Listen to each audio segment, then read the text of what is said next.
Hola, ¿qué tal? Bienvenidas y bienvenidos al aire, una nueva edición de Impacto Económico en la pantalla de Telesur. Les saluda Luis de Jesús. De inmediato les invito a revisar titulares. La guerra económica de Estados Unidos no detiene el crecimiento económico de China. El gigante asiático crece más de lo esperado en los primeros 3 meses de 2019. Los detalles en Economía 360.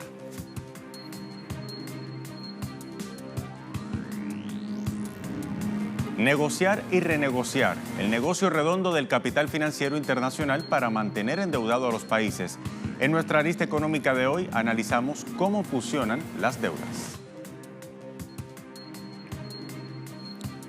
Y además, Estados Unidos aumenta su ilegal presión económica contra Cuba. Washington anunció la implementación del polémico artículo 3 de la ley Helms-Burton y pone en marcha nuevas medidas coercitivas contra la isla caribeña, Nicaragua y también Venezuela.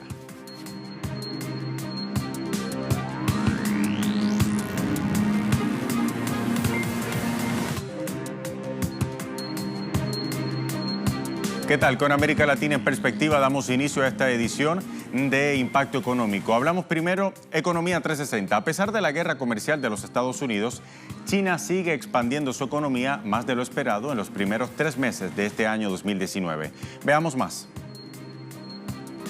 Cifras del 6,4% indican que la potencia asiática se ubica como la economía número 2 del mundo y el motor clave del crecimiento mundial se está estabilizando después de la desaceleración de cada trimestre del año pasado. Los principales responsables de la formulación de políticas en Beijing presentaron el mes pasado una serie de importantes planes para apoyar la economía en ciernes con recortes de impuestos masivos, reducciones de tarifas y apoyo financiero. La economía nacional se desempeñó dentro de un rango apropiado en el primer trimestre, manteniendo el impulso del progreso en la estabilidad general con el aumento de factores positivos, lo que sentó una base sólida para el desarrollo económico estable y saludable todo el año. Mao comunicó que los funcionarios continúan con el impulso de cambiar a China a un modelo de crecimiento más sostenible. Fortalecieron las políticas para contrarrestar la desaceleración y no escatimaron esfuerzos para poner en práctica las políticas. Ahora bien, la Cámara de Comercio estadounidense afirma que el intercambio económico con China se ha afectado, pero se muestra optimista por los nuevos acuerdos comerciales. En su informe anual, la Cámara señala que el flujo comercial entre Beijing y Washington alcanzó un punto muy bajo. La lucha entre las dos primeras economías del mundo ha interrumpido el comercio de productos desde la soja hasta el equipo médico, afectando principalmente a los exportadores de ambos lados y sacudiendo además los mercados financieros internacionales. Ambos gobiernos han dicho que las conversaciones de liquidación están progresando, pero aún se aplican multas por miles de millones de dólares en bienes. Vamos a escuchar lo que dijo al respecto el presidente de la Cámara de Comercio. Parece justo decir que la confianza entre Estados Unidos y China ha alcanzado un punto bajo, aunque añadiré que las negociaciones en curso entre nuestros dos gobiernos, ahora sobre el acuerdo comercial, son, en mi opinión, los más amplios y los más valientes esfuerzos de los dos gobiernos para llegar a un acuerdo que hemos visto en al menos 2 décadas. Es momento de hacer una primera pausa aquí en nuestra edición de Impacto Económico. Al regreso abrimos nuestro expediente económico y hablamos hoy del fenómeno de las deudas, cómo se forman y cuáles son sus desventajas. Esto y más a la vuelta. Ya venimos.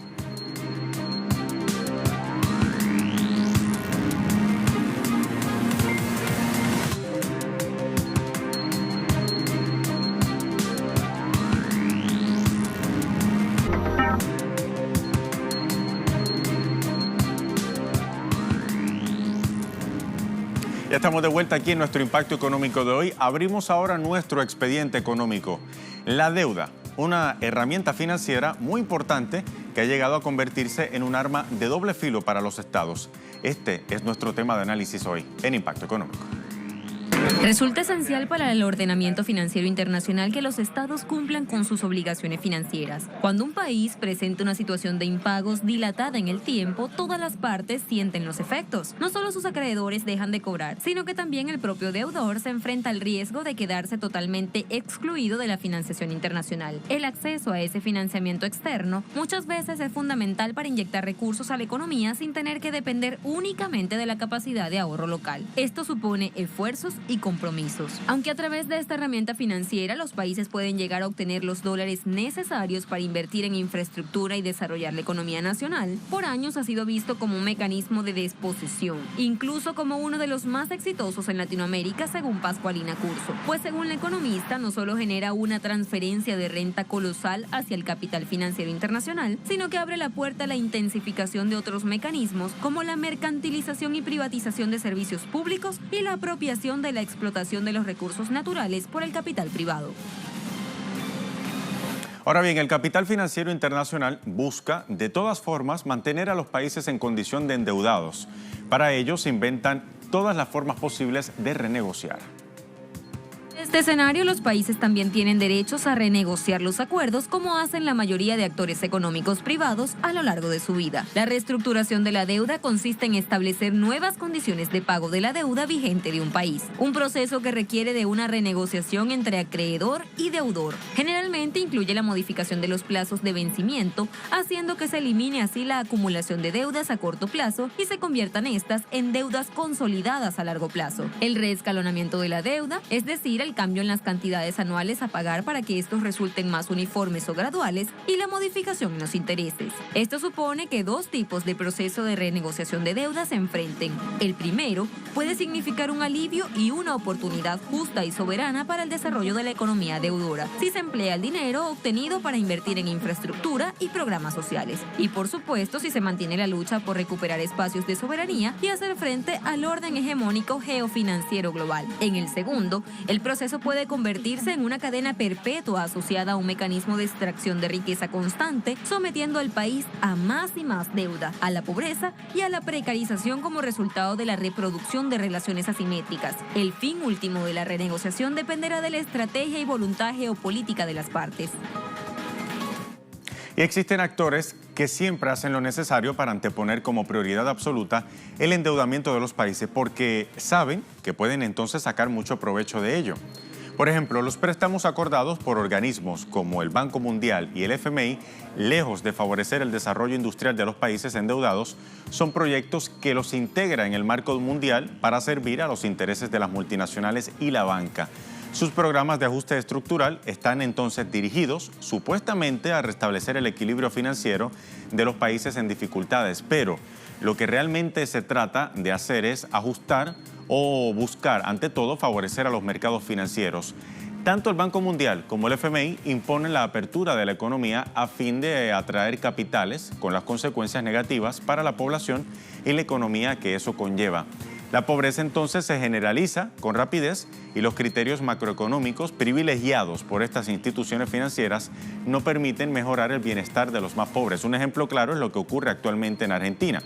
Por eso y más, el CELAC dice que la deuda es un elemento consustancial al funcionamiento de la economía capitalista y que también es un mecanismo por el cual todos los estados, desarrollados o no, pierden soberanía frente al sector financiero.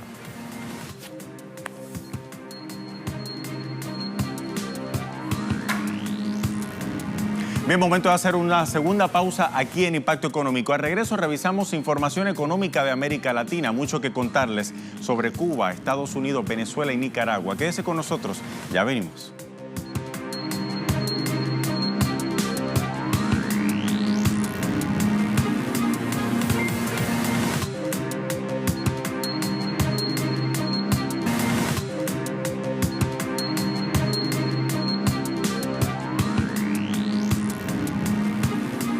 Bueno, América Latina en perspectiva, seguimos hablando de economía. Estados Unidos insiste en sus medidas coercitivas unilaterales contra los pueblos de América Latina y el Caribe. Mike Pompeo anunció este miércoles que aplicarán el título 3 de la ley Helms-Burton contra Cuba. A partir del próximo 2 de mayo, la ley permitirá sancionar a los países que mantengan relaciones financieras y comerciales con La Habana.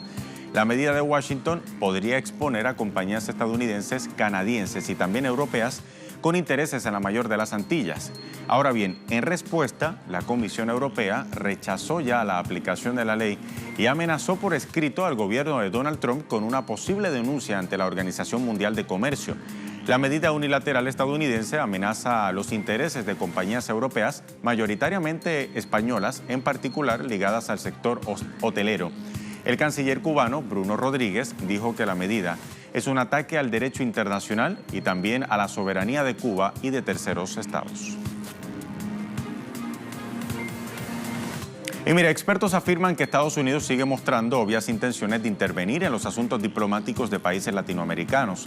El secretario de Estado de Estados Unidos, Mike Pompeo, realizó en días recientes una visita por Latinoamérica promocionada por el Departamento de Estado como una oportunidad, dicen ellos, para profundizar las alianzas estadounidenses en el hemisferio occidental. La visita se dio 2 días antes de la cumbre del autodenominado Grupo de Lima, que tuvo lugar el pasado lunes en Santiago de Chile. Antonio Rengifo, profesor de Derecho en la Universidad Nacional de Colombia, asegura, para que usted tenga una idea, que la Casa Blanca considera a los países latinoamericanos parte de su esfera de influencia y por ello promueve entonces la política de poder en la región. Rengifo añade que la política de Washington es una renovación de la antigua doctrina Monroe.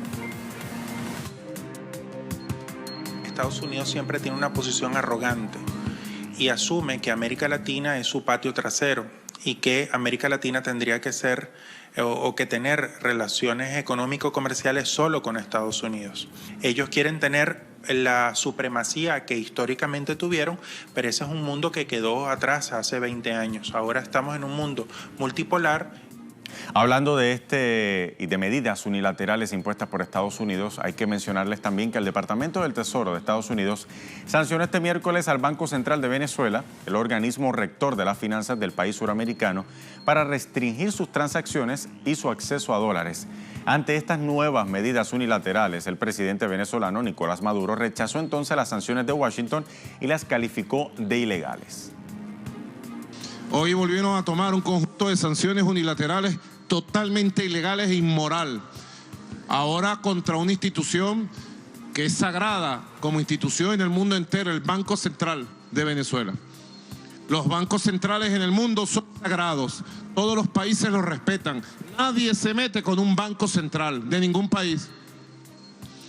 Déjeme decirle, señor imperialista John Bolton, que sus sanciones nos dan más fuerza. He hablado con el presidente del Banco Central de Venezuela y me dice, el Banco Central de Venezuela enfrentará y superará con la ley en la mano y con dignidad las sanciones que se pretenden desde Estados Unidos contra nuestra institución monetaria y financiera fundamental del país. Dejamos atrás entonces el tema de Estados Unidos y Venezuela para ir hasta Argentina. El fracaso de la política económica de los últimos 4 años en ese país pone contra la espada y la pared al gobierno de Mauricio Macri en pleno año de elecciones presidenciales. Este miércoles, el Ejecutivo anunció nuevas medidas para detener la inflación y aliviar la crisis económica de la nación. Veamos más en la siguiente historia. El gobierno argentino informó este miércoles que adoptó una serie de iniciativas para contener la inflación y aliviar la crisis económica del país, con una serie de medidas que congelan precios de tarifas públicas y de productos de primera necesidad. Facilita créditos y plantea descuentos para beneficiarios de subsidios.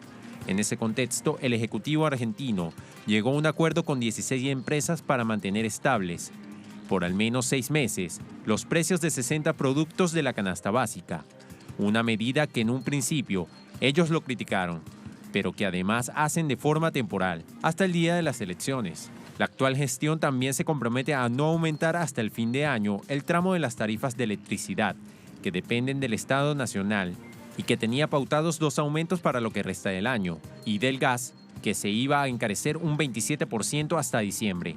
Asimismo, intentan amainar el temporal con algunos descuentos sociales en medicamentos que rondan entre el 20 y el 70% en 5.000 farmacias distribuidas por todo el país.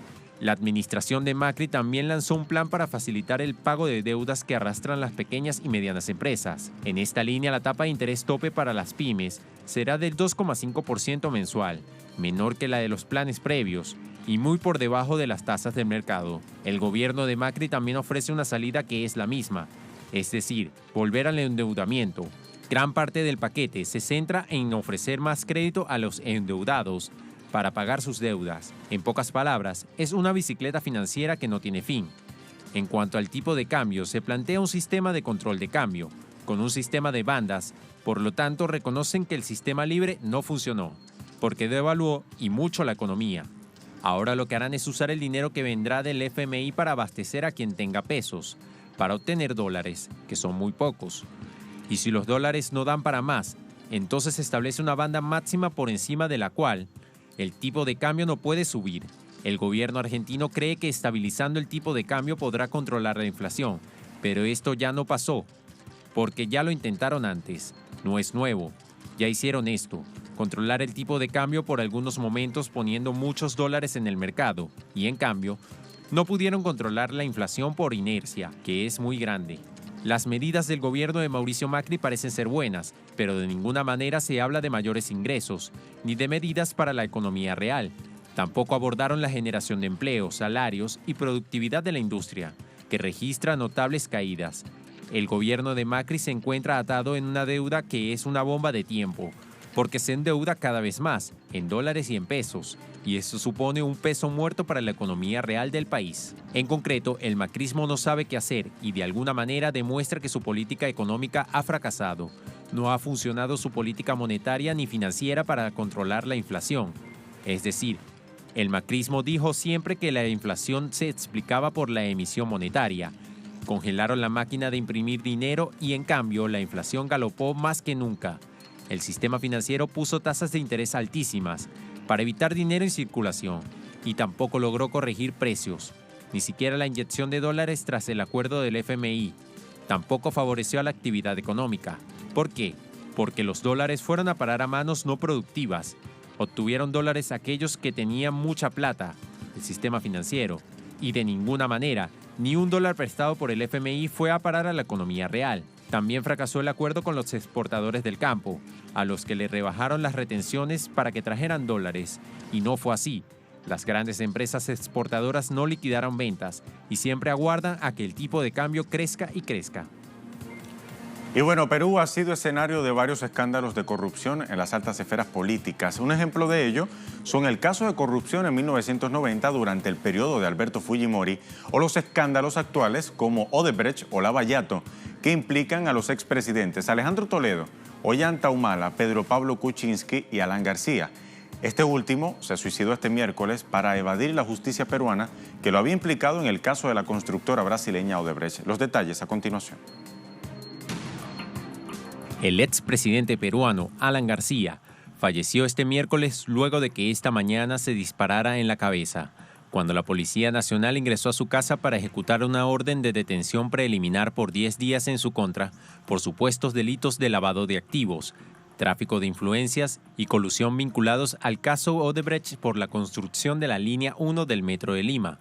García tenía prohibida la salida del país y fue involucrado en el caso Odebrecht luego de que la empresa brasileña admitiera ante la justicia estadounidense en 2016 el pago de $29 millones en sobornos durante 3 gobiernos peruanos, incluido el suyo.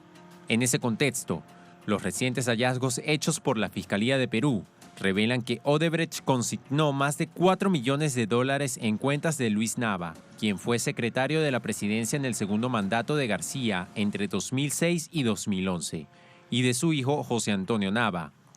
Estas transacciones proceden de la Caja 2 de Odebrecht, la cuenta oculta con la que la empresa brasileña pagó millonarios sobornos en una docena de países de Latinoamérica. En medio de este proceso judicial, García solicitó en noviembre de 2018 asilo en la Embajada Uruguaya, en Perú, alegando ser víctima de una persecución política después de que la justicia peruana le prohibiera salir del país. Pero Montevideo rechazó su pedido. No era la primera vez que García intentaba esta jugada, ya que en la década del 90, luego de concluir su primer periodo presidencial, consiguió refugiarse en Colombia y luego en París para evitar un juicio por presunto enriquecimiento ilícito. Otros casos de corrupción por los que estaba siendo investigado el expresidente peruano Alan García eran por la carretera interoceánica, por la cual se aprobaron sospechosos incrementos en la inversión de dicha vía. En un principio se estimó en $800 millones. En 2008 creció a $1.303 millones y en marzo de 2015 bordeó los $2.000 millones. Asimismo, la Fiscalía peruana investigaba sobre la sobrefacturación de la construcción de hospitales que durante su gestión pasó de 23 a $535 millones. García también era acusado por el delito de enriquecimiento ilícito, al desviar $3 millones del Banco Central de Reserva al Banco Central de Crédito y Comercio. Y con información de Perú y de América Latina, llegamos al final de esta edición de Impacto Económico. Como siempre, con la invitación de que nos sigan en redes sociales, en Twitter, @TelesurTV, @TelesurImpactoE. Hasta la próxima.